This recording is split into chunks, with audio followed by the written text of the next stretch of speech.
Big headlines for stock investors. President Biden just authorized long-range missiles to be sent to aid Ukraine in the Russia-Ukraine war. Well, why does that matter?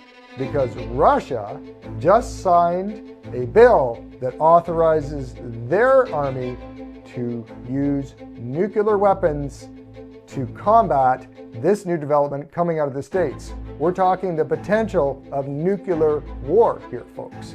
Believe it or not, investors can find opportunities in this type of environment. So what we're going to talk about today is what to buy when the bombs start to fly.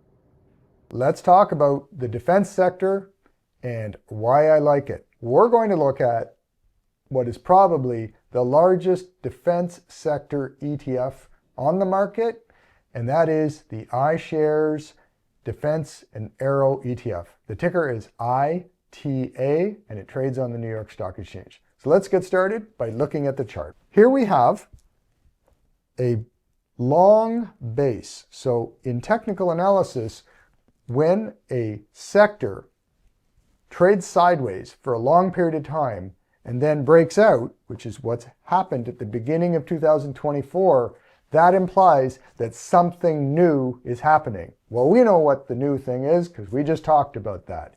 There's been strife in the Ukraine and even the Middle East. So the defense sector has been looking better in 2024, at least from a probability and profitability point of view. Well, the sector has entered into an uptrend. You can see higher highs and higher lows on the chart. One of the things that I may caution you about in the sector right now is that it's a little overbought. So we can take a look at a couple of indicators at the bottom of this chart, and you can see why we maybe want to hold off just for a little bit and look for an entry point as things calm down on the sector. We're going to take a look at a few indicators. The first indicator is money flow momentum. This is telling us that there has been money flowing into this sector. Well, that doesn't surprise any of us, I'm sure, but one of the things we got to pay attention here is that money flow momentum has reached its overbought level. That means that this sector, although in a bull trend with lots of longer term upside potential, is pretty likely to take a break pretty soon. So keep that in mind. The other one I want you to take a look at is what's called the MACD histogram. It stands for moving average convergence divergence, and all it measures is the momentum between two short moving averages.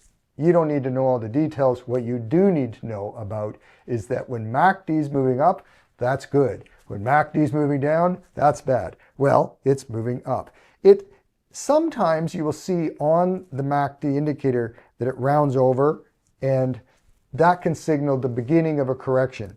We're starting to see that on the MACD. If I clear the screen a little bit, you can see it is kind of rounding over. Again, another case for why the sector may be in for a pause. The other thing I will point out is that volume did spike at the beginning of the year. It's pulled back a little bit. So all of these three things that we just looked at on the chart probably indicate that the sector is very bullish for the medium to long term, and I think the sectors may be due for a little pause in the short term.